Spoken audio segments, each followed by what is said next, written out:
Good morning, good evening, good afternoon, ladies and gentlemen. Hope you all having a good one so far. Happy Monday. I said that I'd come back. I said that I would be live sometime this week, and here we are. Uh we're gonna be doing chapter 37. We're gonna be continuing on with it. We're gonna be doing episode 4. We're probably gonna go for maybe like an hour and a half. Just depends on how I feel and kind of just go from there. But yeah, uh man, it's hot where I'm at. I'm telling you what, it's fucking hot where I'm at. Being outside, doing all that steel work, man, I get grimy and fucking dirty. I look like I came back from a Rambo movie. Man, I had black shit right here all over my face, and then my arms were all black. I'm like, God damn. I come home and my mom's like, "Oh, you are dirty." I'm like, "Yeah." But I mean, nothing a nice warm and then cold shower won't fix. So, that's pretty much how it usually goes. But yeah, it's definitely a different change of pace being at that, you know, job, but it's all right. It works out. But anyhow, I got to get my solution. I fucking got contacts and my eyes dry out now after like 8 hours or so.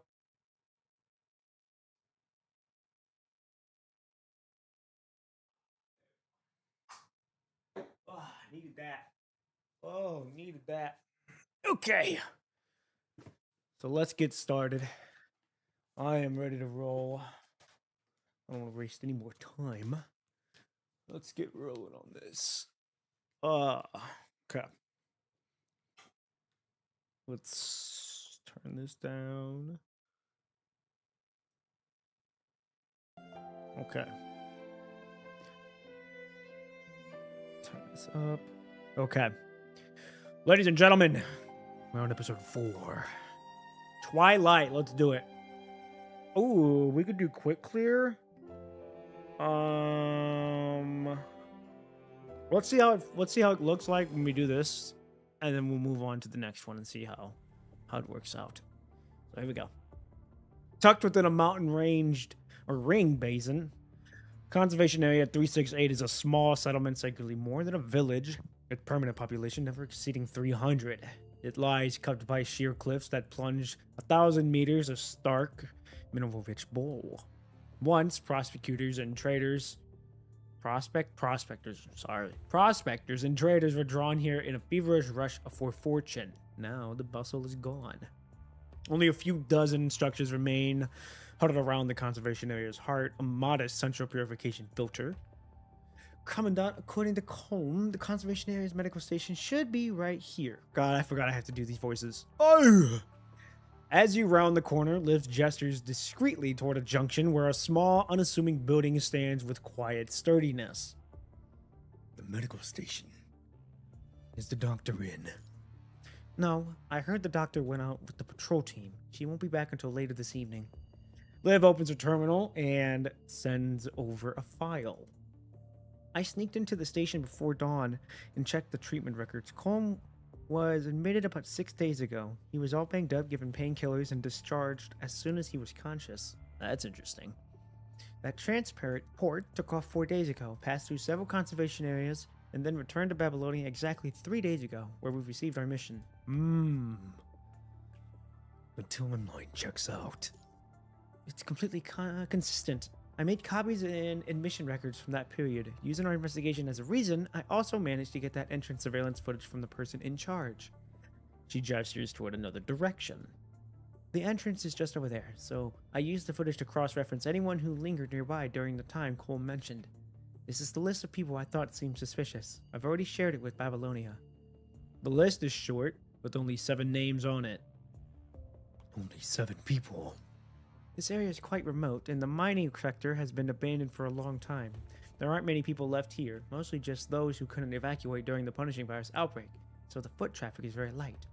From this list, I've already looked into 2 of them. We can probably rule them out. They were both severely injured and in the deep coma the night of the incident. They're still being treated at the medical station. And 2 others left yesterday for the mining area. They mentioned they were going to collect minerals and supplies for trading. The mining area? Yes, the mining area. I asked the person in charge about it to be sure. She told me people do go there to collect minerals for trading, but she also warned me it hasn't been safe lately. It seems fewer people have been willing to take the risk. Risking a trip to the mine at a time like this. That was my thought exactly. It does make them seem suspicious. What about the other 2? They're with the patrol team that's still out. They left with the doctor and should be back this evening. Oh, shit, it is just a face cam. Good good call. Good catch, Supreme Ducky. My fault. I was too locked in on the story and I completely forgot to change the scenery. Oh, man, good call. Good catch. Thank you, Supreme Ducky. That is fucking wild. Oh, that's okay. We all didn't miss much. Don't worry. There was nothing crazy going on. We ain't doing no battling, no nothing yet. That's fucking wild. Thank you, Supreme Ducky. Hope you're having a good one so far. Welcome back. We're back again doing Liv's chapter. We just started like a couple minutes ago, so you didn't miss much. But thank you. That would have been quite annoying if that went on for most of the stream. All right, here we go. Let's check out the mining area first. Alright, well now we're probably getting into action here. Never mind, no we're not. Why do I? Oh, interesting. They got that now. Cool. Liv has already had the vehicle waiting at the edge of the conservation area. It doesn't take long to reach the Delicate mining road. Less than a half an hour. The moment you turn onto it, this move right ends. The chassis shudders as the wheels plunge into potholes, tossing you in your seats with a violent rhythmic violence.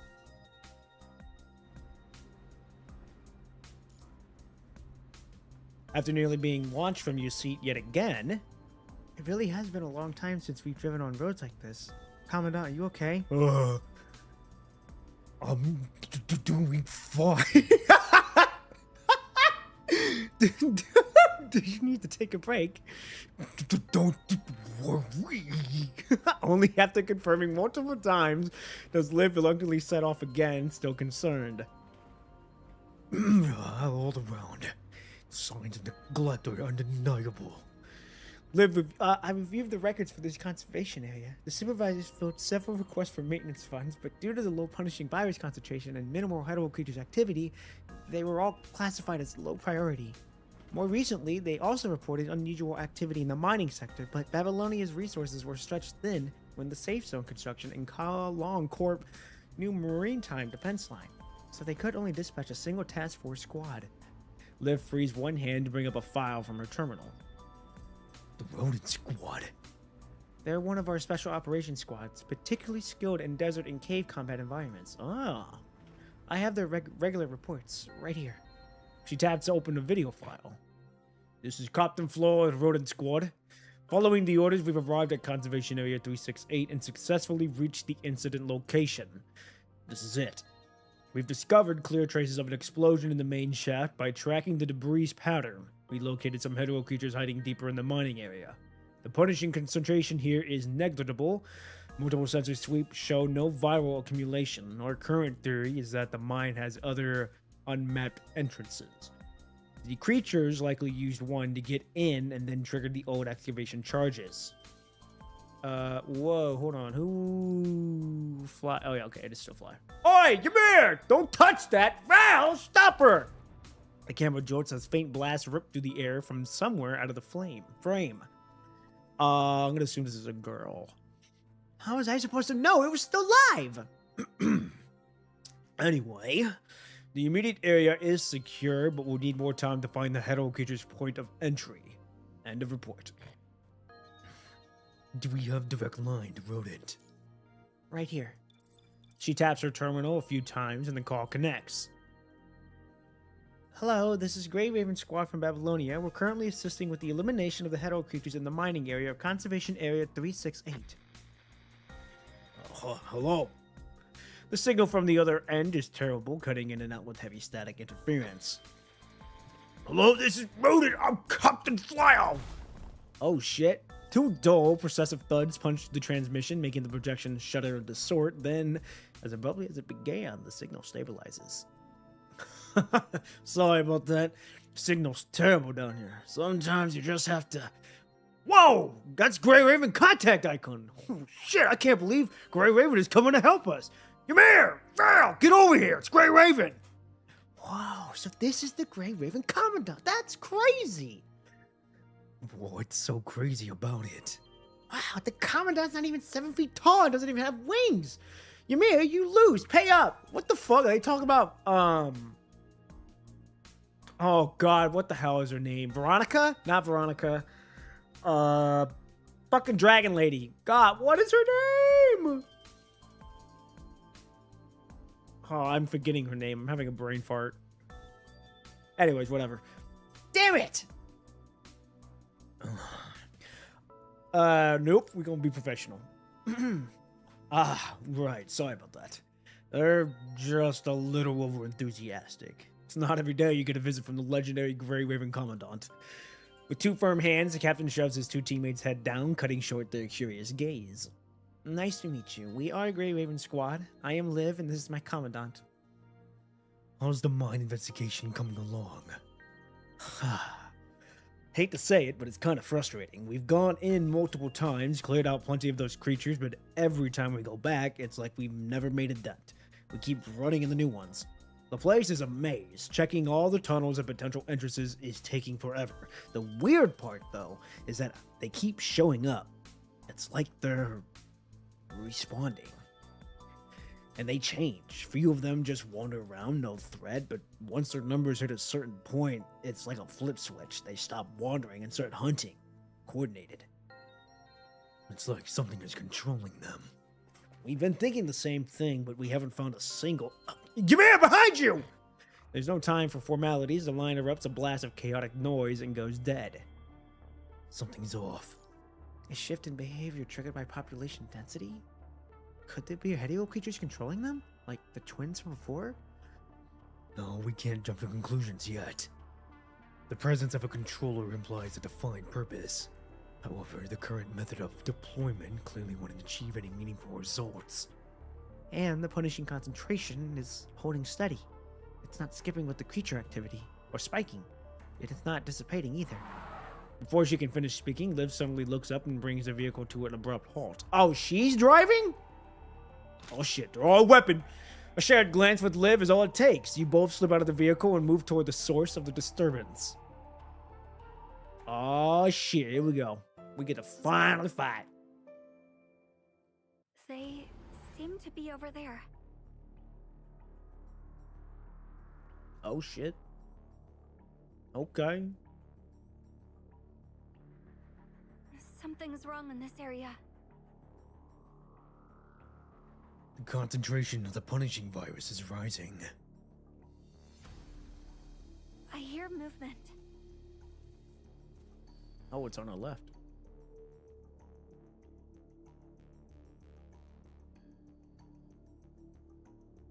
Let's go check it out. Please tell me we get to play as us, or are we playing as Liv?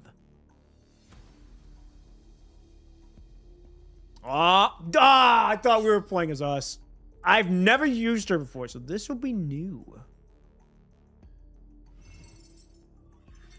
Why is my mouse still here? Oh, well.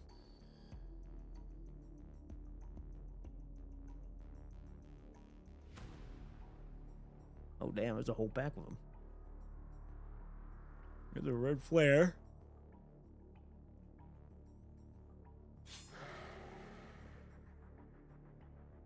There's a vehicle over there. Is it from the conservation area? I'm not sure. It has the conservation area logo, but no one's here. Scan complete. No other hetero creatures nearby. Let's clear out these hetero creatures first. Damn, she just popped her ult right off the rip? I see only Oh shit, hold on, I forgot. It's like J and K for me. Hey, hey! You're getting saucy with it. I don't know her moveset really, so I'm just kind of going in blind here. Two. Through hardship, my heart is made clear. Yo, holy shit! There was Uh-oh. Liv. It's fine. Probably just my new frame adjusting. Visual module recalibrating.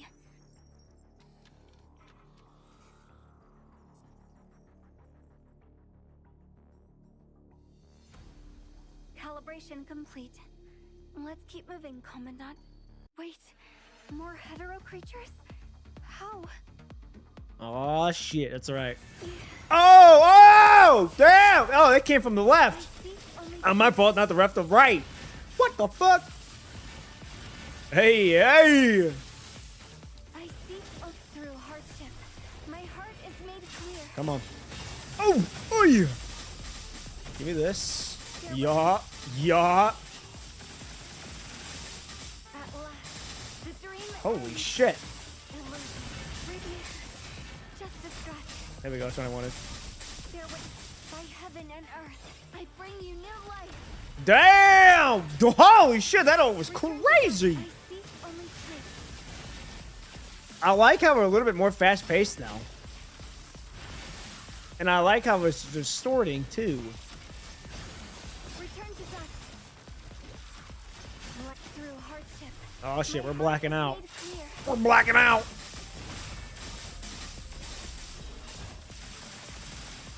At last, the Liv, are you sure you're alright? It's okay, Commandant. Must be a small fault in my visual module.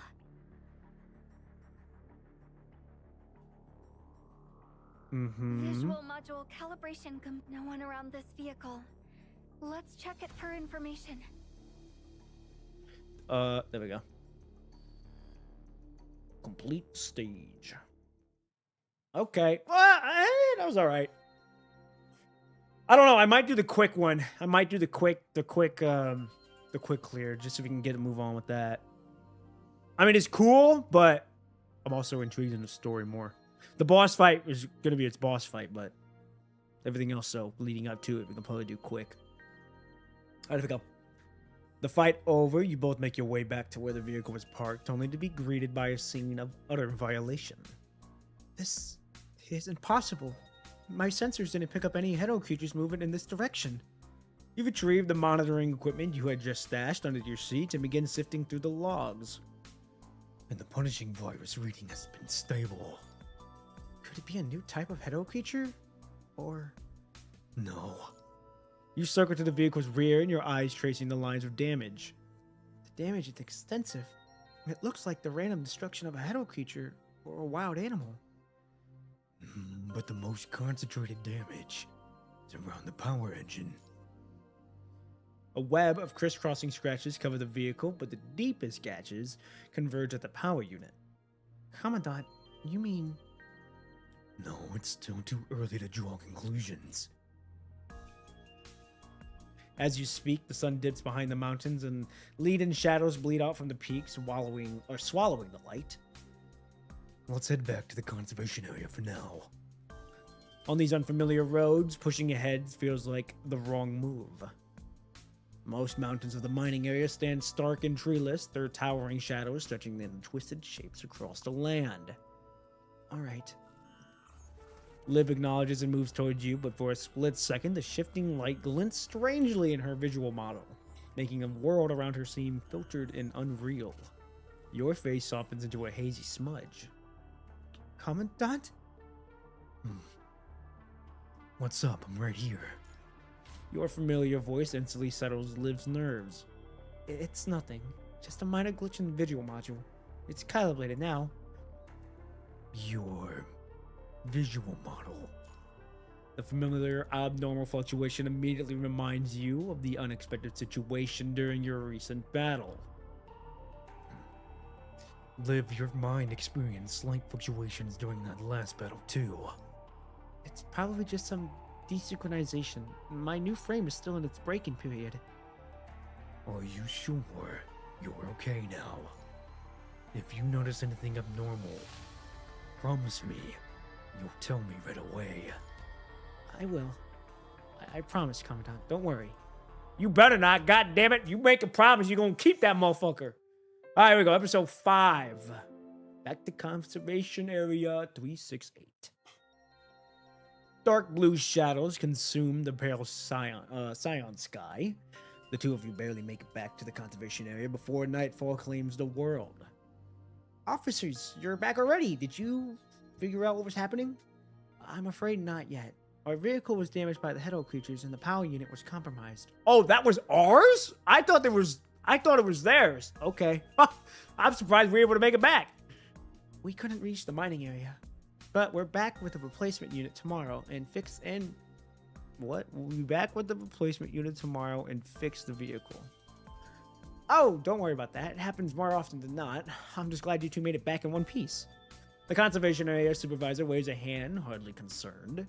With the task force squad deployed in the mine, we're stretched out thin here. We can only manage perimeter patrols, and that route, well, it's a favorite spot for those creatures. And that old vehicle, it breaks down more often than it runs. It's nothing you did wrong. Actually, we did find something. Another vehicle abandoned on the road. It had the same conservation area 368 markings as ours. Okay, so there was 2. Did we both get hit? Oh, that'd be the 2 from yesterday then. I told them not to go, but some people always think they'll get lucky and they'll find a fortune in scrap. What's a bit of ore worth if you lose your life for it? They never know when to quit. A deep frown caresses the supervisor's brow, but after a weighted silence, she ventures a hesitant question. But, officers, you didn't see them, did you? The people. There was no one around the vehicle, but based on the tracks, it looks like they made it into the mining area on foot. The tension in the supervisor's brow softens. The stern line gives you a way of a look of weary relief. They made it to the mine. Well, that's something, at least. They grew up in those tunnels. They know every corner. If anyone can stay safe in there, it's them. And the task force squad is still in there, too. They'll be alright. Her words feel as much of her own benefit as yours. Do Hedo creatures appear often here? Not necessarily. The supervisor waves you onward, her brow furrowed in careful deliberation. We're not near any official Babylonia dead zone. The local punishing concentration is low, so large groups of those things rarely gather. That all changed a few years back. There was a minor explosion in the mining tunnels, and after that, they just started showing up out of nowhere. I sent a report up to the chain, and Babylonia eventually dispatched a task force squad to investigate. The squad went down to the mine a few times. Their theory was that the explosion must have opened a new passage connecting to the tunnels in some other place, letting the Hedo creatures wander in. Ever since then, we started seeing them on the perimeter roads too. Uh-oh. The deep, resonant chime of the conservation area clock cuts through the air. Oh, goodness. I completely lost track of time. Oh, it's gotten so late. Please, let me at least get you both something to eat. You must be worn out. Thank you, but we have our own rations. Oh. The supervisor freezes mid-stride, a fleeting internal debate visible on her face before she dismisses it. You should save your supplies for when you really need them. Come on, it's the least we can do. It's nothing special. Honestly, it's fairly palatable. But it's hot and it'll keep you going. I mean, I hate doing that, though. I hate taking the food. When we got our own rations, y'all need it for your people. We got ours. But I get where she's coming from. The path opens as you turn the corner, revealing the open space of the central plaza. The darkness retreats from the crackling bonfire where flames dance against iron pots. Inside, a watery gruel simmers, the evening scant offering a grain watered down to feed the many. For dinner, is this really enough to feed everyone?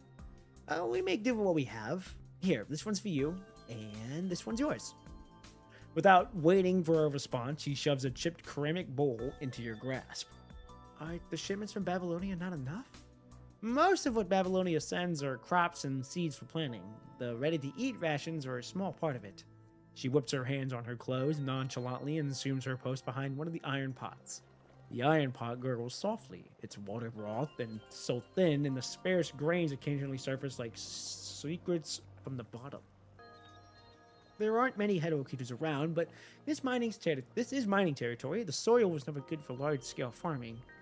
We used to trade mine minerals with passing merchants for proper supplies, but now, after a few perfunctory stirs, she scoops half a ladle of girdle and pours it in for the first person in line.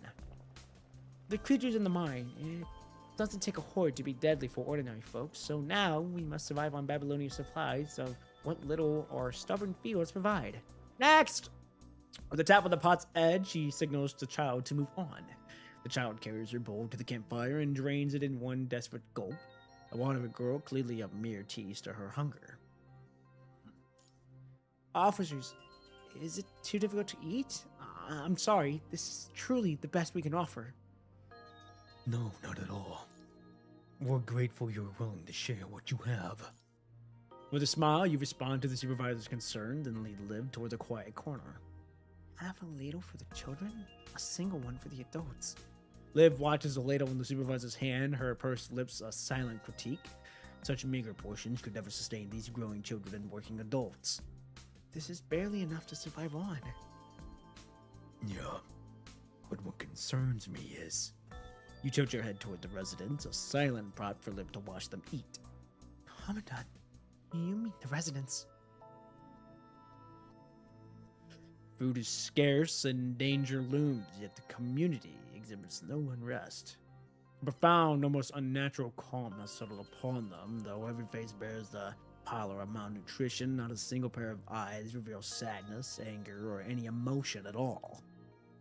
The people simply move through the line, eat, and depart with a quiet mechanical efficiency. This goes beyond numbness. It's so quiet. Unnaturally so. Liv senses something unsettling in the air. The crowd isn't silent. It's a low hum of whispers that swell and recede, a sound more unnerving than true quiet. They feel so muted, emotionally. Nearby, a few children have already finished their meals or are chasing each other. You catch one gently by the shoulder and hold out the bowl of dinner you were given. Yeah, you gotta feed them. The child accepts it, her small hands wrapping around the bowl, and looks up to you. Aren't you going to eat it? Though her response holds no excitement, her hunger is undeniable. More tellingly, she shows no fear, which implies that extra rations isn't against the rules. You're still hungry, aren't you? We have plenty of food. Go ahead and eat. The child cradles the bowl, nods slightly, and returns to where she was eating before. Commandant, something doesn't feel right. Liv brows furrows as she studies the crowd. The campfire casts long, grotesque shadows that wither around them, and yet the residents wait in line, in conversation quietly as if nothing were amiss. It's like something is missing from them. Uh-oh. Suddenly, the mechanical snarl of an engine tears through the evening quiet. Oh, we got what, bandits? A frantic, violent pounding shakes the conservation area's gate. Open the gate! Open it now! Someone's injured! Hurry! That voice. The patrol team?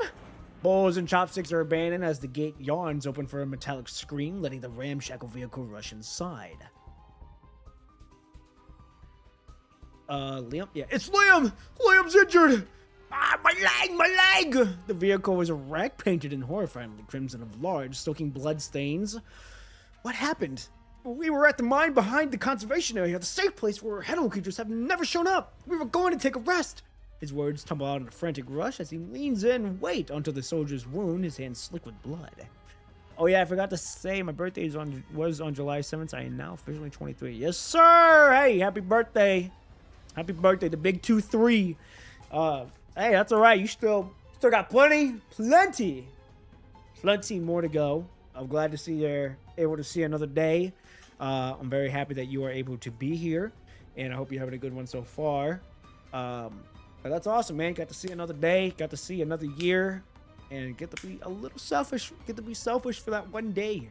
So glad to see that you got to see that day. But hope you're doing well. Hope the voice acting is going well for you as well. You're just in time. We're just kind of continuing on with chapter 27. No.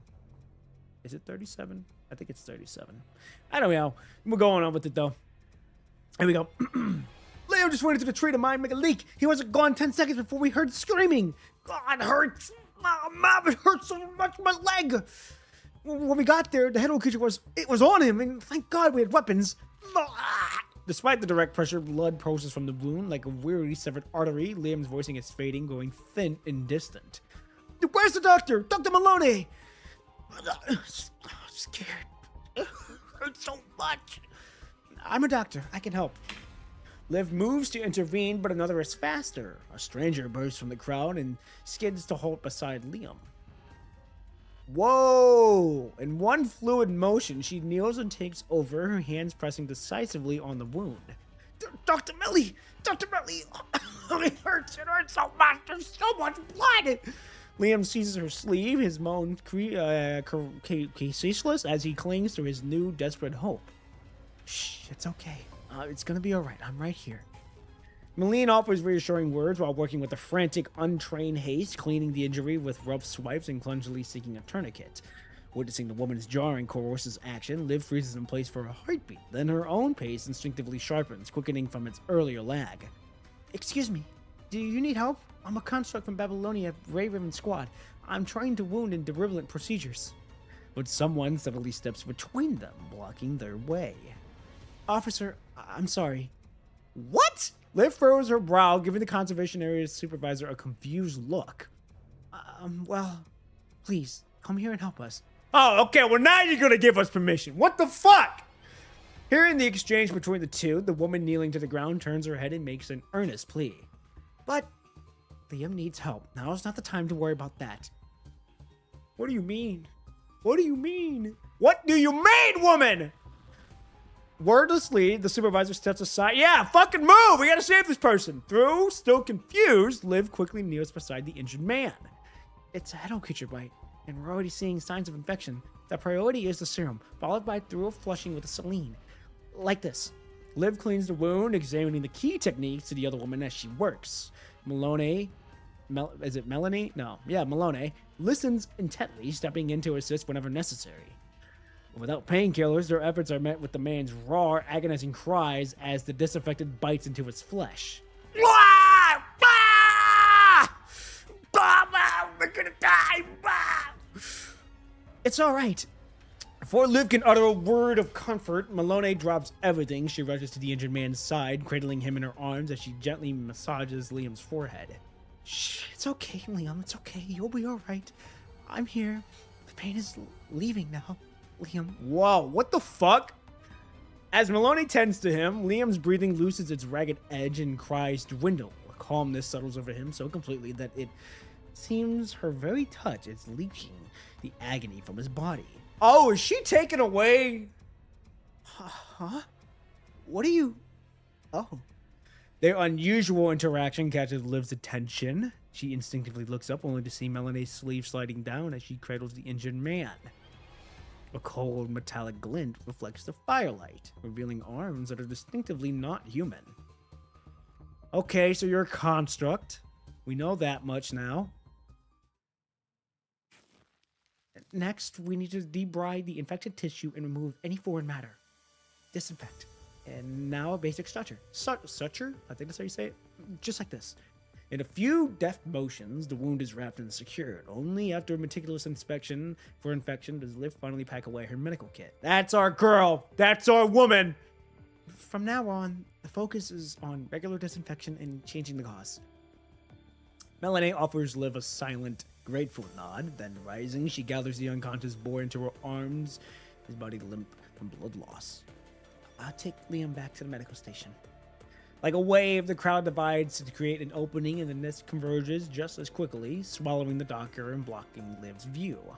You move to intervene, but the press of bodies is a silent, firm refusal. Now that's interesting. I wonder if she's taking away their emotions. Which would also help give away that, like, everyone's kind of like mechanical and shit. The two groups are frozen in a wordless impasse until the supervisor parts the crowd, protectively guiding Liv. Sorry about that, officer. Who is she? That's Miss Melanie, the doctor stationed here in the conservation area 368. The only one we have. A signal glance is all it takes, or a single glance is all it takes. In unison, you and Liv step back. The gesture is a silent accord that drains the fight from the air. As the tension breaks and the crowd scatters, the supervisor's hesitant expression softens into one of weary apology.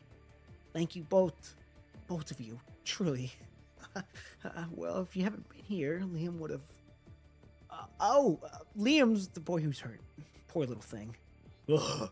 She swiftly changes the subject without missing a beat. His parents were minors. Didn't make it out when things went bad. He was born down there. He never had once seen the real sun. Just to keep him alive before Babylonia found us, his family would risk the tunnels trying to trade the scraps of ore for formula, or anything. And then, before he turned 3, they were gone too. He probably forgotten her face, but when the pain takes him, he still calls for his mother. I suppose that's just instinct, isn't it? She lets out a sigh. Thank goodness Melly was close by. The pain alone could have... At the mention of the name, the supervisor freezes, the word catching her throat like a bone. She simply shakes her head, offering nothing more. Interesting. Melly, that's the doctor. Internal conflict twists the supervisor's features. She stammers, hesitates, and finally rests the words from within. Yeah, that was her. The only doctor we have here. She stretches the word only again. She doesn't seem accustomed to physical trauma.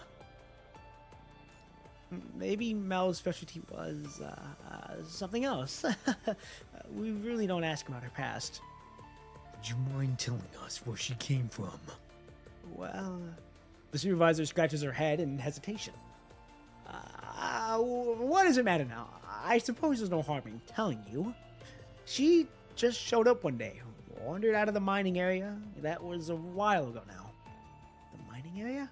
Yeah, it's poor here. That's no secret, but at least there are not many Hedo creatures. Years back, when folks found this conservation area, they just trickled in. That's just life now. People come and go. Don't ask about a person's past. If you get along, you become family. If you don't, you part ways. Nobody cared what she did before. A bit of learning, the ability to read the labels on the medicine Babylonia sends. That's all we needed. And that was more than what we had. You should have seen old Jack trying to cure his Cicadia with headache pills, and Sunny, the girl who thought you were supposed to drink the whole bottle of cough syrup in one go. But Melly, she changed everything. Everyone here, young and old alike, absolutely adores her. Since she arrived, I'm not exaggerating when I say accidents and mishaps have been cut by more than half. This woman rambles on about all the changes the doctor has brought onto the conservation area. Thank you for sharing that with us. There's more to it than this. Yeah, you take your leave of the supervisor, who seems reluctant to end the conversation. On the walk back to the camp, the moonlight shivers the rooftops and stretches long, slender shadows across the ground. That doctor... Melanie. That doctor isn't human. She leaves her hands in plain view, intricate mechanical constructs of interlocking gears and components that are unmistakably artificial. Can you tell what she is? A construct or mechanoid? I'm not sure. Her hands. They have a mechanical skeletal structures, but constructs can have those too. Liv recalls everything she just witnessed. I've also noticed that she can influence a human's mind. Influence? It's hard to define. It was like she was regulating the mind sometimes. What the hell? There we go, we're back up now. Sorry about that, here we go. Such neurotechnologies were researched during the Golden Age, but it was a highly specialized field. My knowledge is limited. When that boy, Liam, was in pain, she either regulated or extracted a core emotion. Most likely his pain or his fear. That is interesting. So just like the state of this conservation area. Just like the state of this conservation area. Now that is so interesting. Ha! The plot thickens. Liv gazes toward the central plaza, worry etched in her eyes. Dark clouds slowly veil the moonlight above. Stripped of the fear and purged of anger, the residents now exist in a state of placid harmony, making this conservation area a place of unsettling perfection. The plot thickens. Is she in Babylonia official records? Yes. Okay, so at least we got something. The terminal casts a soft, ghostly blue glow. Here, Melanie, female, human, or so they claim. According to her own testimony, she was a doctor working for the mining company here, stationed in the mining area. In the mining area? Yeah. According to the records, the miners endured extremely long shifts deep underground. Her role was specifically to treat the depression and psychological strain that developed from such prolonged isolation in the mine. Damn, so basically she brainwashed these folks so that way they could just keep on going without the worry about, like, being fatigued mentally. That's fucked up. I didn't know a position like that existed. I've actually heard of such roles, but... Huh? She purses her lips and continues reading through the document. Oh, fuck. According to her statement, after the punishing outbreak, she managed to survive inside the mine by relying on stockpiled supplies. It seems she only made her way here to Conservation Area 368 once those supplies were finally depleted. What a covenant backstory. But the documentation is almost too thorough. Either way, it's just plausible enough that Babylonia's bureaucracy wouldn't question it. In the wake of the punishing virus, such scenes grew commonplace. Conservation areas have become sanctuaries, steadily collecting the dregs of humanity who have been surviving in the shadows. She's from the mining area, a doctor, and potentially a construct. Is she on that list? She is. The supervisor initially told me that the doctor of the medical station had gone out with the patrol team. Looking back now, I think the supervisor was also lying. So they're protecting that doctor. Should we track her down and find out who she really is? Yes. And we need to do it quickly. Every moment we wait increases the risk. That doctor is either a key witness or is hiding something worse. No one vanishes at the very moment Grey Raven arrives without a compelling reason. Understood, Commandant. We move tonight. You're goddamn right. We on the Spec Ops now. Woohoo! This is a good story. I like this so far.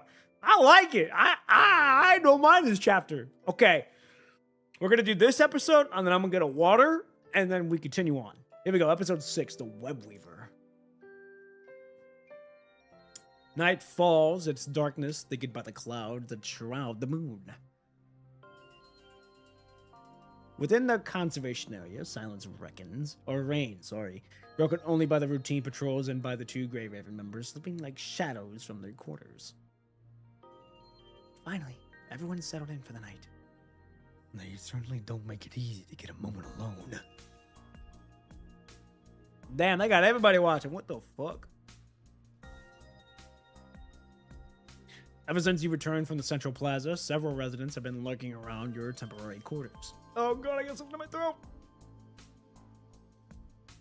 It wasn't curiosity, it was surveillance. The ruse only worked after Liv faked extinguished the lights, and you both waited in silence for another 30 minutes. Convinced that you had gone to sleep, the Watchers finally withdrew.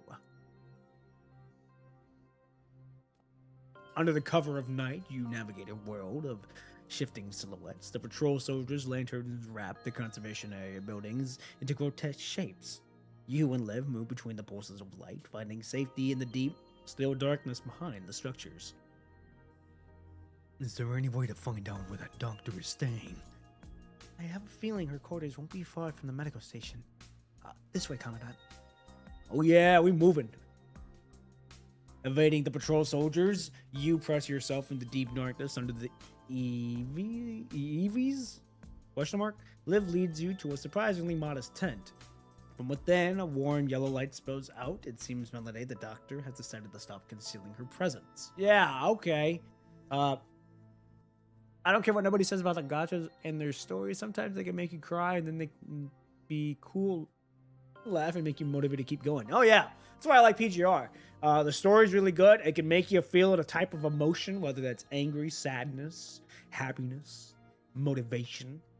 And that's why I really like PGR. And their characters. Their characters are pretty good. Don't forget the gameplay, too. Can't forget that. Can't forget that. All right, here we go. It's you two. Hello there. She's even standing at the entrance of the tent as if she'd be expecting your visit all along. Nope, we don't say blah. I had a feeling you would come. Please, come in and have a seat. We are not enemies. Whatever you wish to know, I will answer. Okay, good to know. Damn, why is her more fancy than the others? What the fuck? With a gentle smile, Melanie draws back the tent flap, releasing a warm, delicate fragrance of wood and herbs to greet you. Wait, Commandant. With a protective step, Liv positions herself in front of you, her gaze darting through the tent to assess it for danger. After a moment, she gestures you to enter. Look at that! Hey, that's a woman right there. She just immediately was like, hold on now, let me look. She acting as security. Dad, what is this music? Did you hear that violin come in hard? Pause? That was crazy.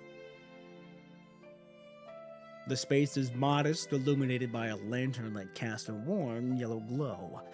Against the walls and across the ground are piles of thick and knitted blankets. Despite being furnished with crude and basic materials, the air itself holds a comforting warmth that pushes back the night's chill. Oh, that music is so good! Oh, and she took her hat off. Dang, okay. Please, make yourself comfortable. Melody gestures for you to sit and then lifts a kettle from a small stove and pours 2 cups of hot water. She makes no attempt to conceal her inhumane hands. The steel framework grinds softly with the moment, a whisper of long-neglected maintenance. Oh shit! Hold on, what was that? With a soft, whirling rustle, the mechanical spider dances in the corner, its 8 legs weaving an intricate web in the air. Okay. According to the human etiquette, one should offer guests tea. I apologize, but I don't have any beverages to serve you. You just gave us hot water. Melody offers an apologetic smile. According to human etiquette. Forgive me. I haven't properly introduced myself. Setting down the kettle, Melanie straightens her posture, and sits formally upright before speaking with measured deliberation. My name is Melanie. As you can see, I am a mechanoid. Oh, okay. What are you, Babylonia? Mechanoid, or are you the Church of Machina? Mechana. To your surprise, Melanie openly acknowledges her true identity. Everyone here seems to know. This isn't a No, this is not us. This isn't a question. Clearly, the residents of the conservation area have been collectively guarding the doctor's secret. Yes, I've never tried to hide it from them. A clear nervousness betrays Melanie as she reaches for her kettle, refilling the teacups in a flimsy gesture, meaning to disguise her unease. I have never harmed anyone. I simply live here, helping where I can. I can perform minor medical duties, though my practical experience is still limited. Is that all? That is all, cause I have no combat functions whatsoever. What? Whoa, hold on. Whoa, hold on. What do you mean you don't have no combat functions? You were built with nothing like that? She desperately tries to prove her harmlessness. If it's about earlier with Liam, I did absorb his feelings and suffering. That much is true. Her hands twist and fret against each other. Absorbing emotions. Is that your function? No, it's my job. Oh! Whoa! That's pretty interesting. Whoa! That's actually a cool concept. You could do a lot of good with that, but you could also do a lot of evil with that. Haha! That's so interesting. So she doesn't have any weapons, but she's able to use the mind as that could be a weapon though. That's so interesting. I like this chapter. A soft sigh of relief escapes Melana's lips as if she's finally found solid conversational ground. She seizes the topic and runs with it. For a complete introduction, I am a psychologist, model mechanoid. Psychologist, Generation 3, serial number 3-0007. Melanie is the codenames my creators gave me. That is so interesting. I'm so intrigued by this. A psychologist model. During the Golden Age, they did develop them for therapeutic purposes, but if I remember correctly, that project was terminated after the second generation due to ethical concerns. All existing prototypes were supposed to have been disposed of. But there are always those who see a use for such abilities, aren't there? So, what exactly does a psychologist model do? The psychological model mechanoids were developed during the Golden Age, designed to regulate human emotions. That's so interesting. I'm gonna say this is Liv talking. As technology reached its zenith during the Golden Age, a plague of mental illness spread. The wealthy could afford human therapists, but for the poor, the solution had to be cheaper and more scalable. Thus, the stem of crises of suicide, the Psychologist Generation 1, was created. Mechanoids equipped with psychological comfort models meet a desperate need. Is low morale impacting your bottom line? Are you struggling with focus, drive, and a lack of corporate synergy? Introducing the revolutionary Psychologist Generation 1. The future of workforce optimization is here. Healthy, eco-friendly, and with zero side effects, our property-positive emotion module gently recapitulates the employee psyche. In one session only takes 20 minutes. Be among the first to revolutionize your workplace. For a limited time, secure a Psychologist Generation 1 Mechanoid for a one-time investment of just 199,999 credits. Goddamn. I'm gonna need my water after this. A flickering golden age projection illuminates Liv's terminal. In it, a medical salesman gestures eminently toward the female mechanoid standing silently behind them, a creation of human-like features. And that was it. Just a positive emotional module. Of course it wasn't. Her brow furrows, a pained expression crossing her features as she delves into an unpleasant memory. The positive emotion module is just a placebo, a database of basic psychology. It was barely a bandage. The real treatment was the emotion extraction procedure that followed. We would translate the brain waves of negative emotions, isolate the specific neural signals, and then reverse compile the program to send it back to the brain. Whoa, okay. If you eliminate the neural signals for negative emotion, then the feeling itself simply ceases to exist. Damn! My father was a board member at the Medical Research Center. I remember when the Generation 1 module launched, the praise was universal. They rushed the development of the Generation 2 immediately after. Right as it hit the market, the first medical incident occurred. Uh-oh. A corporate employee stepped casually from the 19th floor landing, laughing and chatting as he fell. Ah, shit, yep. Moments before, he had been treated by a Psychologist Generation 2 mechanoid for work-related anxiety. The procedure erased his capacity for fear, so he felt no alarm as he stepped into the open air. Oh. Oh, I see. Yeah, I could see how that can be a fucking problem. You don't have that fear, so you think you're on the top of the world. Yep. You go play silly games, you win silly prizes. After that, a series of medical incidents related to the psychologist Generation 2 occurred in rapid succession. It wasn't until authorities dismantled several units that they uncovered the base logic behind their operations. Melanie lets out a deep sigh. When extraction proved insufficient, the emotional consumption protocol would engage. It would directly devour the neural activity in those wavelengths. Once these signals, yeah, it's still her. Once these signals of neural activity are devoured, the emotions they govern briefly vanish from human experience. It was a fundamental violation of human ethics. That's why the first and second generations were systematically recalled and destroyed. I am a psychologist Generation 3 mechanoid, developed in secret. Melanie gives a sad shake of her head. Oh shit, there's a fuck ton of them. What the hell? Hold on.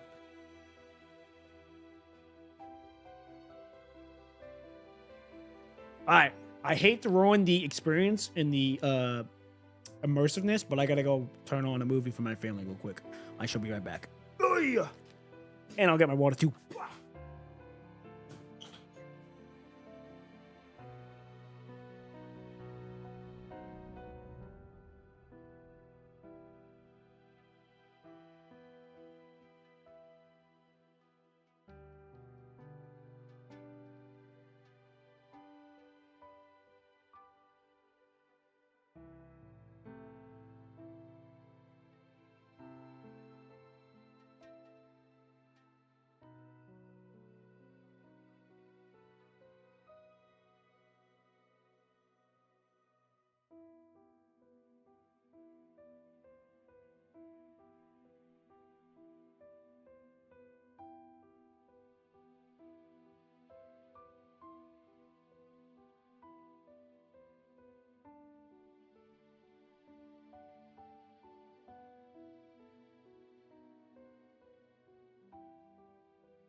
Okay, I'm back.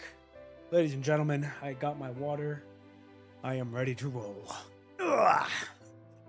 Okay. So that's interesting. She was Generation 3. She was made in secret. Okay. I got my water. I'm ready to roll. Throat is good back to normal. Let's do it. We were already in development when Generation 3 was launched. The corporation simply buried our existence deeper. Subsequently, Generation 3 units were manufactured in secret. They refused to abandon their investment. The final batch of us, we were auctioned off to the highest bidders through underground channels. That's certainly one way to make your money. I was purchased by the mining company here. My designation was domestic service, but my true function was to pacify the workers, to absorb their despair and prevent unrest, until the punishing virus came. I fucking called it. What happened in the mine after the punishing virus outbreak? I remained trapped in the mine for a very, very long time. Some of the miners died to machines corrupted by the punishing virus, others in fights over dwindling supplies. As for me, I don't truly understand it. I just opened my eyes. She struggles to articulate her awakening, latching on to the abstract phase, opening her eyes. Visible, confusion, visible, Jesus. When my senses finally returned to me, everyone was gone. I navigated through the channels that hadn't yet collapsed and eventually found this conservation area. At first, I kept my distance. I was too afraid to approach. But in time, I saw the humans here didn't fear me. So I decided to stay, to live among them. Okay. So then, why hide from us? I'm sorry. I heard rumors that Babylonia isn't particularly welcoming to mechanoids. No, well, there are some. There are some, but you know who's here? Big Dog's here, and we're gonna fix that. Moline's gaze darts away for a moment, and she clears her throat in embarrassment. I did the same when the rodent squad first arrived. I kept my distance until I was sure they meant no harm.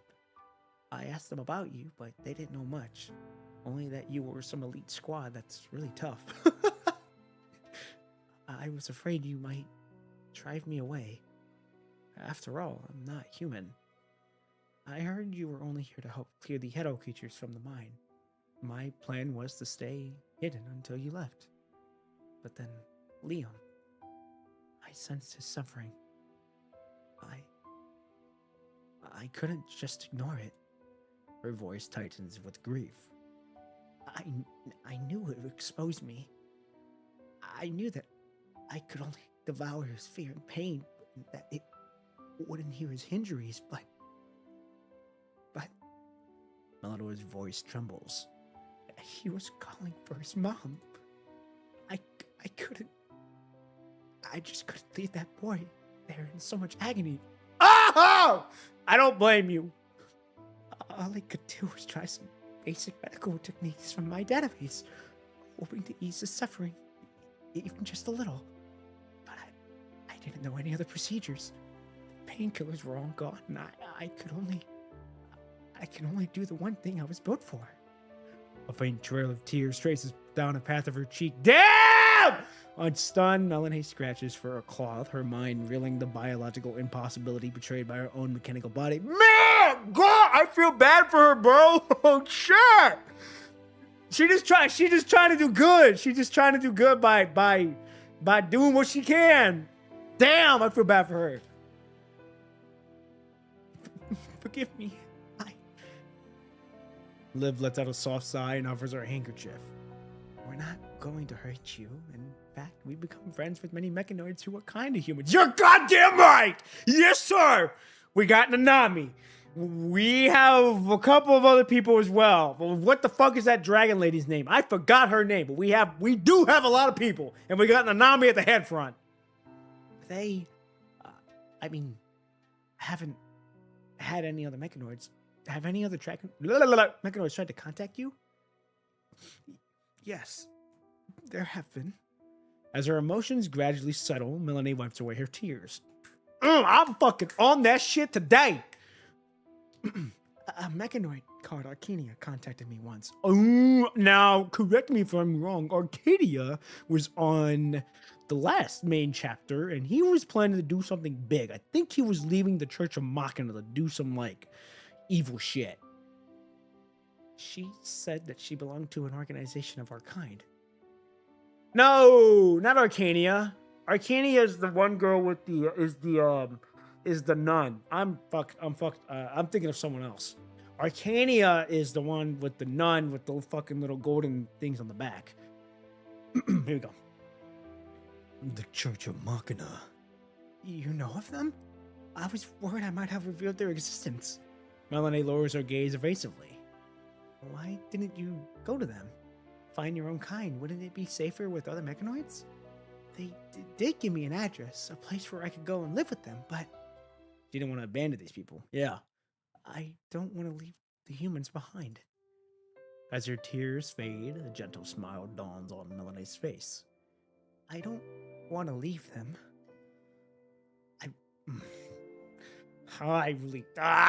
Okay. I love these humans, and my existence depends on them. Now, for those of you who do not know, ladies and gentlemen, that word, those 4 words are really tough for me to say because it has to come from the soul. It has to mean something. It has to mean something. But I also know that the scene calls for this. So I have to fucking suck it up and say those words. But I really, if I can help it, I try not to. Because words are very powerful, ladies and gentlemen. They have meaning and they represent everything. So that's why I try not to say them, but if the scene calls for it, then I have to, just to make the immersion better. But yeah, I try not to. Here we go. She smiles with genuine warmth. It's the core programming in every psychologist mechanoid. Even with the self-awareness, I have no desire to break free from this fundamental logic. I love them, and I rely on them. Observing Melanie's innocent smile, you exchange a subtle glance with Liv. This mechanoid shows no obvious abnormalities, at least no trace of punishing virus. She just appears to be just like the Nami, Han Yang. That's who it was in the other mechanoids you have met. On the surface, her story seems plausible enough. While this is no reason to let your guard down, it may be an opportunity to learn what is truly happening inside the mind. That is true. You can't get too comfortable. It doesn't matter what happened. You still got to keep your guard up. You mentioned you worked in the mine for a long time. Would you be willing to tell us about the conditions inside? As you know, clearing the Hedo creatures from these tunnels is our primary objective. Of course. Oh man, look at that smile. Melanie agrees without a moment's hesitation. If the mine can be made safe, it would mean a real chance at survival for the people here. What do you need to know? What kind of materials were actually being extracted from the mine? Sorry, I'm not equipped with the geological databases, so I can't identify the materials. She furrows her brow, straining to search her database for relevant information. But they were extracting some kind of crystals. The laboratory existed solely to research them. But due to the nature of my function, I was confined to my designated treatment room for most of our operational period, so I'm not clear on their specific operations. That's very subtle what they did there. This would probably be the answer if I chose the other one. What was the staff doing? Melanie pauses briefly, a stream of luminous data flickering across her pupils as if she's retrieving some information. Based on my internal chronology, this was in the late Golden Age. They had been mining for years, excavating tunnels so vast they formed an entire underground city. After I settled here in the conservation area, I went back a few times to scavenge for supplies. That's when I encountered the Hedo creatures you're hunting, and something else. What else did you find? Oh, I fucked that up. A child. A child? Inside the mine? Liv asked, visibly stunned. In times like these, an adult can barely feed themselves. How could they hope to raise a child? Melanie lets out a sorrowful sigh. I suppose it was a wanderer who, after giving birth, felt she had no other choice, so she left her newborn in the mine. That's fucked up. That time, I was searching an old warehouse in the mining sector, hoping to find any leftover painkillers. Is it the one girl that we gave the food to? Bandages, bandages. Ah, these have already deteriorated. In the supply warehouse ravaged by time, the fabric crumbled to dust, falling in a soft cascade from the female mechanoid's hands. She was waved the motes from the air, recalibrated her visual module, and forced open another sealed container. Painkillers? Oh, thank goodness. There's still a bottle here. Uh-oh. Clutching the barely usable painkillers, Melanie was about to return to the conservation area when she noticed several Hedo creatures converging in the same direction. Faintly, and others soon, another sound could be heard from that direction. Crying? How is that possible? A base-level protocol to protect infants was triggered within her data core, offering no resistance to the directive. She walked straight into the depths of the pitch-black mine shaft.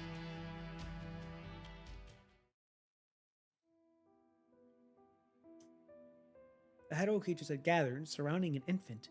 They were preparing to attack. I drove them away and rescued the child, but I paid for it with one arm. I was about to say, how'd you do it? Did you find out where the Edo creatures came from? I'm sorry. My combat capabilities are too limited. I thought you said you didn't have any. She shakes her head. Even though the Hedo creatures aren't particularly drawn to mechanoids, their claws can still tear through my body with ease. My motto is rare. Replacement parts are scarce. That's why I only dare to salvage around the outskirts. And the infant? What happened to the child? I am just a mechanoid. I don't know how to care for a human infant. Oh! Did it not?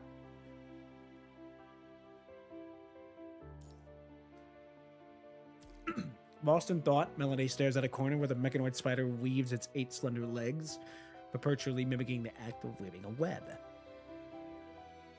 I tried to give her water and food, but she wouldn't take it. She just kept crying. So I tried to devour her distress, but she was too young. New fears and discomfort would surface instantly, and the crying would start all over again. I didn't know how to comfort her. After all, she's only a mechanoid. Where is she now? A couple from the conservation area took her in. She opens the conservation area's registry and points out the names of the couple. This couple, their own son didn't live to see his 9th birthday. Damn. How? I've read the residence manual for Conservation Area 368. Doesn't it have a rule that children under 8 years old receive additional supplies? Liv asks anxiously. Those rations did help him reach 8 years old, and then he accidentally fell into an open mine shaft. Damn!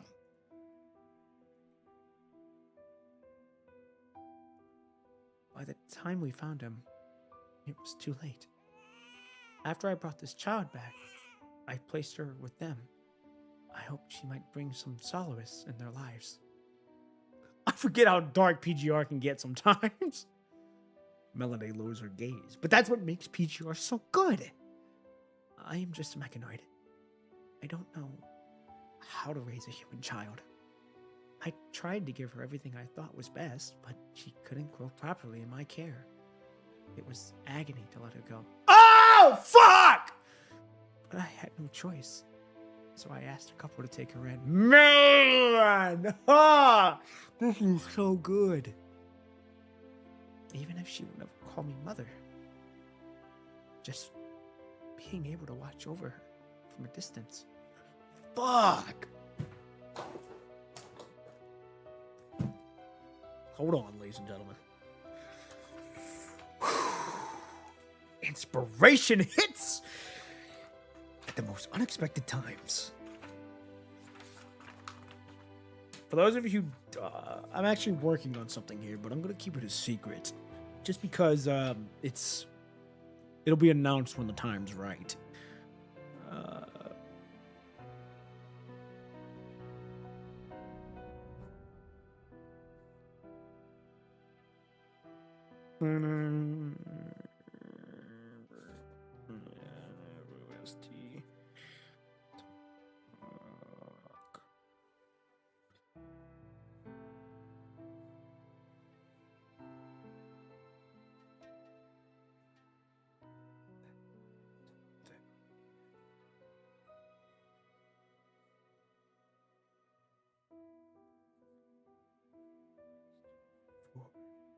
Okay, we're good. That was huge. Okay, ladies and gentlemen, inspiration will hit at any given moment, and that is some of the most awesome thing in this world. Here we go. That is enough for me. Damn. That is so fucking good. That is crazy.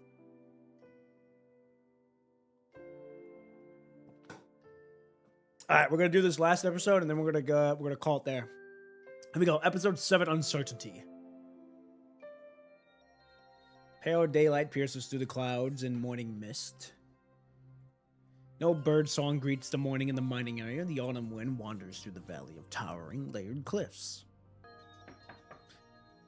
The door is shaken by an urgent rapping. Hello? Who are you looking for? There's no one at the door, just a few half-ripened wild fruits scattered on the ground. Who is it? As Liv gathers them, she glances around and catches a glimpse of the blue hair peeking out from around the corner. Hello? Oh! Oh, there she goes dashing away. She tries to approach, but the moment she draws near, the child startles like a frightened animal, leaps up and dashes away. Wait, what's your name? Before she can even finish her words, the child has already vanished into the deep shadows between the buildings. Was she an elf? Am I really that scary? Unable to make sense of the encounter, Liv returns to her room with the wild fruits and finds you awake. Did someone knock at the door? Oh, it was the little girl from last night. The one you gave your fruit to. The kid? Did she need something? She's already gone. Just left the fruits for us. I think they're from that small grove near the mining area. The one who we passed yesterday. The wild fruits displayed unripe greens and muted reds. They don't look appetizing, but in the resource-starved conservation area, they must be a rare delicacy. Why would you leave these fruits for us? The conservation area is too small to be self-sufficient, with barely any credits in the circulation. The only thing people have to trade are their meager food rations and their own labor. Those few fruits could have been traded for extra gruel. Might be her way of saying thank you for last night. I've been keeping an eye on her for a while now. She always seems to get picked on. Perhaps because she's the smallest? You try to recall what the little girl looked like. She looked about 7 or 8 years old. Yeah, she does look about that age. Back on Babylonia, she'd be safe in the youth center. Yesterday morning, when I was out investigating, I saw her surrounded by a few of those older children.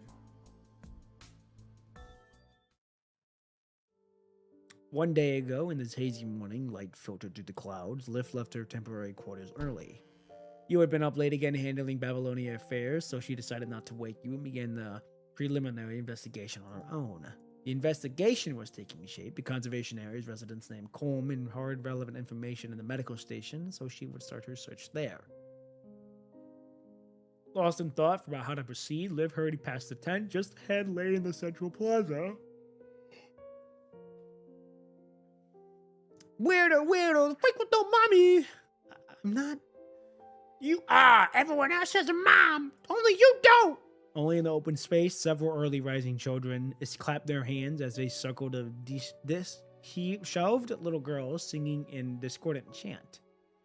You freak! Yesterday your mom said it herself. You're not the real mom. That means you don't have a mom at all. The children's innocent malice was like a potato sprouting in darkness, growing unchecked in the damp shadows of their imaginary world. Hi, I'm from Russia, catching up on the story. Vagapovich, I think that's how you say it. Welcome. I actually just started chapter 37. I took like a 3-month little break from streaming just to get my ducks in order again and really figure out what I wanted to do. So I guess in a sense I am catching up to the story because I also wanted to let it build more. The other because I was streaming Honkai Impact Third, but then I decided to do my little 90-day break, and then I realized like, okay, we can let the story build up too while we wait. So that's why I streamed Honkai Impact Third. So yeah, I guess in a sense, the short term is that yes, I am catching up on the story. Yes, I am. We're glad to have you here. Awesome that you're from Russia. That's pretty cool. I do have one. And tell us your mama, say it, and we'll let you play with us. An older child moved closer, then gave the girl's tangled hair a sudden, cruel tug. The girl in the center clenched her tiny fist, her face a mixture of helplessness and confusion. Ow, so you are a freak with no mom! What are you doing? The bullying came to an abrupt halt with an outsider's intervention. Yeah. The older children scattered in all directions the moment they saw Liv approaching, darting away with practiced speed down separate escape routes. Instead of giving chase, Liv approached the blue-haired girl. She knelt down and gently wiped the dirt from her face with a handkerchief. Are they being mean to you? You know, if someone is being unkind, you should always tell your family about it. What is family? Confusion filled the girl's brown eyes. Family. Well, it's the people who care for you, like your mom or dad, or brothers and sisters. Liv looked equally bewildered. Concepts as basic as mom and dad should be among the first words a child learns to speak, and yet I don't know what any of those are supposed to be. The girl's hair was tangled and unkempt, her clothes stained with a grime that spoke of long-term neglect. I do have a mom. Where? The unfamiliar words tumbled awkwardly from her lips as she repeated them, her small brow furrowing with the growing distress. She was simply too young to articulate her thoughts and to coherent sentences. As if seeing a reflection in her younger self, Liv's expression softened and she gently drew the child into her arms. It's okay, you don't need to worry about it now. She ran her fingers through the girl's long hair, patiently soothing out as the tangles. You know, sometimes people get separated for a little while, and when you grow up, I'm sure you'll be able to find your mom. Separated? Is that really true? Of course it is. That's why you have to make sure you grow up healthy and strong. After carefully arranging the hair into a tidy style, Liv led her to the conservation area supervisor's place and knocked on the door. Oh my, you're up early, officer. Is there something I can help you with? I'm sorry to disturb you, but I found this little one all alone. Would you happen to know where she belongs? Child? The long-haired girl peeked out timidly from behind Liv, only half her face showing. Ah, her. Yes, I know her. She wandered off again. Don't you worry, officer. Just leave her with me. I know exactly where she lives. Uh-oh. Seeing the faint resistance in the child's eyes, Liv paused for a moment before voicing her question. If you don't mind me asking, could you tell me a bit about her family? I couldn't help but notice some of the children were being rather unkind to her. Oh, that. Not a special story around here, I'm afraid. She was abandoned as a baby. Someone found her and sent her here. A couple took her in. Their own child had gone missing, you see. I think they were hoping to fill that void, but she's not theirs by blood, and well, some hearts don't have room for a second chance. Oh. The conservation area supervisor gave a knowing look. Alright, now, come along. Let's get you back. Then the supervisor took the girl's hand and led her away toward the outskirts of the conservation area. Liv shakes her head while organizing the combat supplies. Abandoned at birth. So she doesn't even know what family means or who her mom really is. Your lips part, but you find yourself at a loss for words. In the shadows cast by sunlight, countless similar tragedies unfold, unseen. Let's try our best to resolve the situation here. Find the person familiar with the mining area. Clear out the hetero creatures there. If this conservation area grows more prosperous, then perhaps this child could receive more food and care. Yeah. Liv presses her lips together, then opens her terminal to organize the information gathered over the past few days. The list obtained earlier contains a total of 7 people, including the doctor. Two members were merely passing through the area. By analyzing their movement against the conservation area's extra surveillance footage, you can calculate their walking speed and exact time of passage. What about those two in the medical station? I've already spoken with Melanie and personally checked on them. One is an elderly patient with significant brain damage. I'm afraid he won't be waking up anytime soon. The other lost a lot of blood. Even if she regains consciousness, she'll be far too weak to even leave her bed. 4 names are now crossed off the list. The only remaining suspects are Melanie and 2 people who took the vehicle into the mining area to prospect for resources. Melanie. Let's set a sign for her for now. Theoretically, Melanie is highly suspicious. However, given her special identity and the conservation area's supervisor's protective attitude, starting with her would likely tip your hand. Then that leaves only the 2 who fled into the mining area. Ark and Nyler, 23 and 25 years old. Both adult males. According to the registry, they were both born right here in the conservation area. Their parents were miner workers who stayed behind after the punishing outbreak. They entered the mining area some time ago and haven't returned since. I see. By the way, can we still contact Rodent? I'll try to reach them. After a brief dial tone, the line connects. Though still broken by static, the signal is stronger than before. Great. Raven? The dark-skinned captain appeared absolutely thrilled. Hello, this is Poppin' P, Commandant of Grey Raven. May I ask what your current operation plan is? Operation plan? Terminal stutters, seemingly about to lose connection again when the screen violently shakes. Clearly, Flyo has once more resorted to his self-taught repair method. That should do it. He chuckles with a self-satisfaction. Like I said, we're planning to go deeper into the mine, try to find where these hetero creatures are coming from. I was under the impression that Rodent was not particularly skilled in combat. We might not excel at combat, but we're experts at digging. These tunnels we know how to stay alive. Normally, we play it safer, but something's off down here at this time. Flyer pulls out notebook and carefully checks the record information. See, according to my logs, this mine usually spawns hetero creatures like clockwork. A new batch pops up every 2 weeks or so. For usual or routine was to swing by and clear them out before they could multiply and threaten the conservation area. That regularly? Yeah, we've already blocked. He flips a page in his notebook, blocked about 5 exit points and collapsed a dozen old tunnels, but they just keep coming. So Ymir's theory is the problem is the mine itself. Our sensors show, he flips another page in his notebook, show that the punishing concentration area levels are going crazy in there. Fluctuating erratically, she thinks something might be hatching them, like the red tide. That's a serious problem either way. What's different this time? The numbers. They are far fewer than before. He finally stops flipping his notebook and closes it. This whole Philo tree story is complicated but quite interesting. In addition, character models are also developing over time. Yeah, I was gonna say I'm going in blind from Liv's story all the way up to like Helentine. From there, from Liv to Helentine, I've been spoiler free, so I don't even know what the hell I'm like getting into at this point. I was able to be spoiler free from chapter 14 all the way up until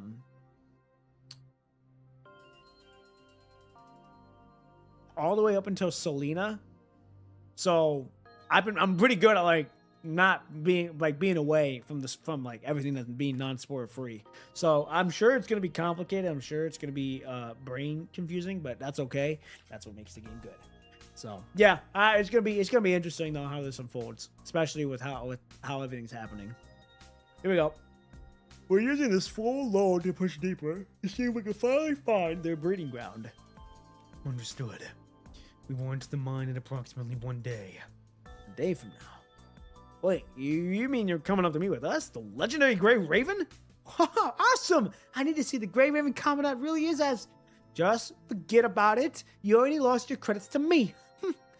Lila firmly pushes down the 2 heads, desperately trying to wiggle into the frame, laughing heartily all the while.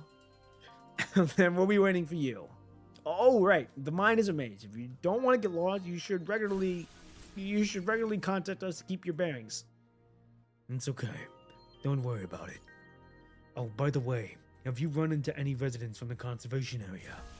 Residents from the conservation area? Ark and Nyler. We found their vehicle near the conservation area outskirts. Oh, those two. The commotion around them suddenly seems to turn away. We ran into them. We totally warned them that the mine was swarming with Hero creatures lately, but they charged in anyways. What's the point of trading, or if you're not around to spend the credits? Reckless. He shakes his head. Don't worry, we've got them settled at our makeshift camp. They're safe for now. Good to know. We'll contact you again once we're inside. Okay. The image glitches and warps, finally freezing on a bizarre frame. Is the signal in the mine really this bad? Good thing I brought a signal booster transceiver. Liv retrieves 2 button signal amplifiers from her supply pack and attaches them both to your terminals. I brought spare power units too. Commandant, we're ready to go. Let's go. Hell yeah. Leaving the conservation area behind, the two of you return to your narrow path. Massive primordial rocks stand like sentinels on either side, with a grayish white mist curls through the dark looming mountains, saturated the air with a thick, cloying presence. Why does this path still feel unfamiliar when you walked it before? A heavy fog slithers around the narrow passage. What's wrong? Liv? You raise your voice slightly, causing Liv to flinch, her pupils contract as she jolts finally snaps back to her reality. Sorry, Commandant. I was just a little lost in thought. Liv presses her lips together, her voice tinged with hesitation. Commandant, is this the same path we took that day? The terminal's map reveals that beside your entry path, only one other trail crosses this conservation area, a route leading directly to the mining area. It's the same path. Did you notice something? I'm not quite sure, but something about this place feels off. Let's keep going a little further. Mountain fog gradually swallows the path, blurring everything into a formless haze. For a moment, it is impossible to discern any way forward. This fog is so thick. Wait, I see it. It's definitely right. That's our vehicle from last time. Okay. Through the hazy mist, the vehicle stands like a silent signpost, marking the spot two of you had reached on your previous visit. Hi, I'm the guy that can't stay here because this is deadly spoiler. Oh yeah, you are in uncharted territory here. You are in uncharted territory here. Yeah, don't worry. I'm not going anywhere yet. You're chilling. I'm still watching your chapter 31 VODs. Oh, dang. Yeah, you got like what, 6 chapters then? Oh, you're not terribly far then. You're not terribly far. Yeah, you did. Yeah, you good. You good. Don't worry.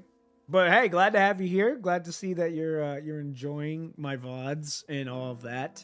Are you planning to play this affection story as well? Yeah, I'm planning to play the affection stories because I do know that they like take place after the main story. So I do plan to do the affection stories. So after we do Liv's main story, we'll go do her affection story, and then we go, I believe, to the next main story, if I'm not mistaken. But yeah, don't worry. I plan to do the affection stories as well, because those are also pretty good to read. And they take place after the main story. And they're kind of canon, so gotta do it. But yeah, you're good. Don't worry. I'm getting ready to start, so if you want to take your leave now's a probably good chance for you to go, so that way you don't get spoiled. But anyhow, I'm going to get started. You enjoy your journey. Don't rush it. Just take your time and have fun with it. And for Vaga, let's continue on here. All right, let's do it. The backup power supplies make the repairs simple. With barely any effort, the engine roars to life. The vehicle's compact cabin provides a sense of security as you speed along, gradually dispelling the oppressive weight of thick fog and looming rock formations outside. The road is much clearer from here. At this speed, we should reach the mining area in about 30 minutes. Oh shit. Liv abruptly cuts herself and slowly brings the vehicle to a halt. What's wrong? The fog wraps the landscape with a thick veil, hiding unusual details. Puzzled, you step out of the vehicle beside Liv. Seems like I found your channel at the perfect time. Not too early that there isn't enough VODs, and not too late that you moved on from PGR. Yeah, I was gonna say, I'm still gonna be playing PGR. I may like pivot to like other games, but PGR will still kind of be like on the radar always. But the other games will probably be like, I'm heavily thinking about Arc Knights. That'll probably be the next one, maybe.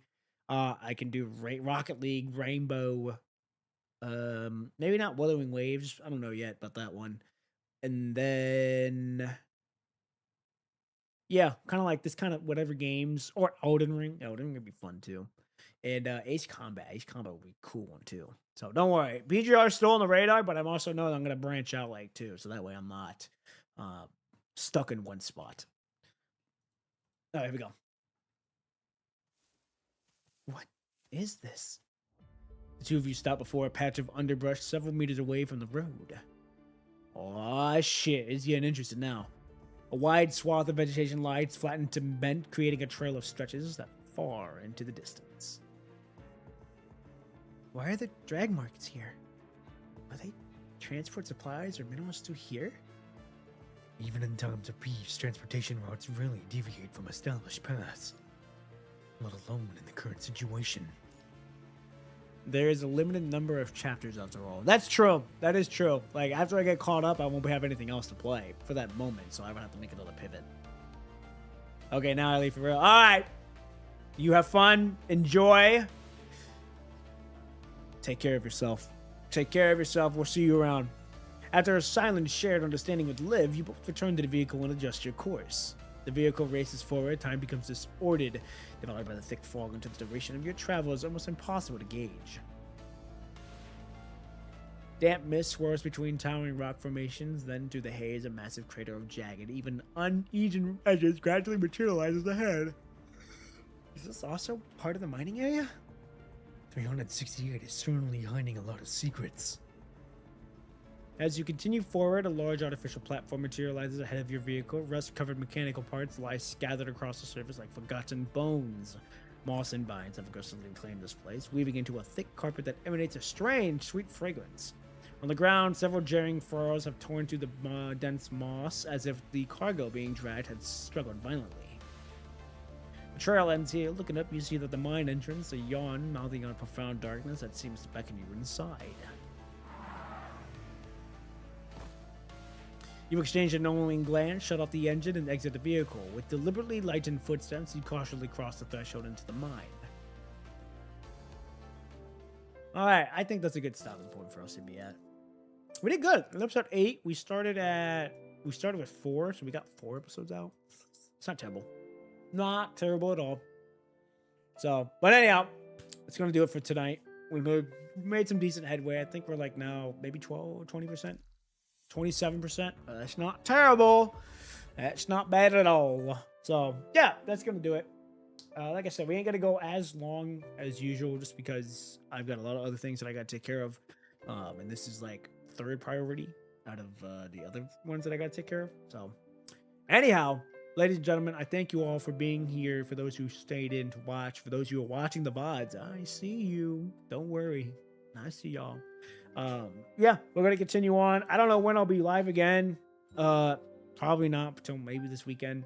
Like I said, I still got a lot of things I gotta take care of, especially with the priority list right now. So yeah, that's probably what's gonna happen, maybe till like this weekend. But yeah, I'll keep you all updated though for sure. Anyhow, thank you all again. And ladies and gentlemen, I will see you all the next time I go live. Have a good morning, have a good evening, have a good afternoon, wherever you may be. Have a good week. I'll see you all in the next one.